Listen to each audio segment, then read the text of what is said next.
সম্প্রতি শিলিগুড়িতে এসে রাজ্যের মুখ্যমন্ত্রী মমতা বন্দ্যোপাধ্যায় ঘোষণা করেছিলেন, দীঘায় জগন্নাথ ধাম দর্শনের সুবিধার্থে উত্তরবঙ্গের মানুষের জন্য 6টি অত্যাধুনিক সুবিধা সম্পন্ন ভলভো বাস চালাবে রাজ্য পরিবহন দপ্তর। সেই নির্দেশ অনুসারে শুক্রবার সন্ধ্যায় উত্তর দিনাজপুর জেলার রায়গঞ্জ থেকে অত্যাধুনিক সুবিধাযুক্ত ভলভো বাসের যাত্রা শুরু হলো।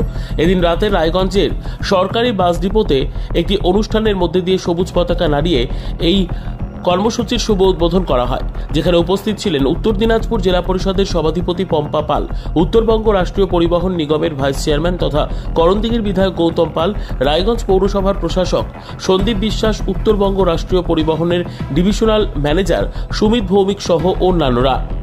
জানা গিয়েছে, দীঘাগামী 45 আসন বিশিষ্ট এই বাসটি সপ্তাহে প্রতি সোম ও শুক্রবার রায়গঞ্জ থেকে ছাড়বে রাত্রি 7:30 নাগাদ। অন্যদিকে দীঘা থেকে বাসটি রায়গঞ্জের উদ্দেশ্যে ছাড়বে সপ্তাহের প্রতি মঙ্গলবার এবং শনিবার দুপুর 3টের সময়। রায়গঞ্জ থেকে সরাসরি দীঘা পর্যন্ত সরকারি বাস চালু হওয়ায় যথেষ্টই খুশি জেলার সাধারণ মানুষ। এই বিষয়ে উত্তরবঙ্গ রাষ্ট্রীয় পরিবহন নিগমের ভাইস চেয়ারম্যান তথা করণদিঘির বিধায়ক গৌতম পাল বলেন, বাংলার মুখ্যমন্ত্রী মমতা বন্দ্যোপাধ্যায় উত্তরবঙ্গের জন্য 6টি 2x2 পুশব্যাক ভলভো এনএসটিসি বাস চালু করেছেন। আজকে রায়গঞ্জ ডিপো থেকে 30শে মে আজকে এই ভলভো বাসটি ছাড়া হচ্ছে।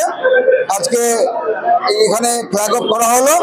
এখানে সভাধিপতি শ্রীমতী পম্পা পাল, আমাদের ডিভিশনাল ম্যানেজার এখানে সুমিত ভৌমিক, আমাদের রায়গঞ্জ পৌরসভার চেয়ারপারসন সন্দীপ বিশ্বাস সহ সমস্ত স্টাফ মিলে আমরা ফ্ল্যাগ অফ করে আজকে এই বাস আমরা শুভ উদ্বোধন করলাম। আর কবে কবে এই বাস ছাড়বে?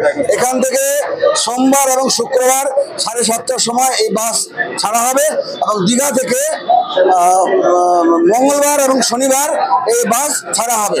আজকে আমরা 2টি বাস ফুল করে করণদিঘির মানুষ, আমি এবং সভাধিপতি মিলে সবাই মিলে ভক্তরা নিয়ে আমরা দীঘার উদ্দেশ্যে রওনা হচ্ছে। কতদিন অবধি ছাড় আছে? 15 জুন পর্যন্ত এই রিবেটটা আছে। কি আছে? 1380 টাকা ভাড়া রায়গঞ্জ থেকে দীঘা, কিন্তু এখন আছে 1070 টাকা।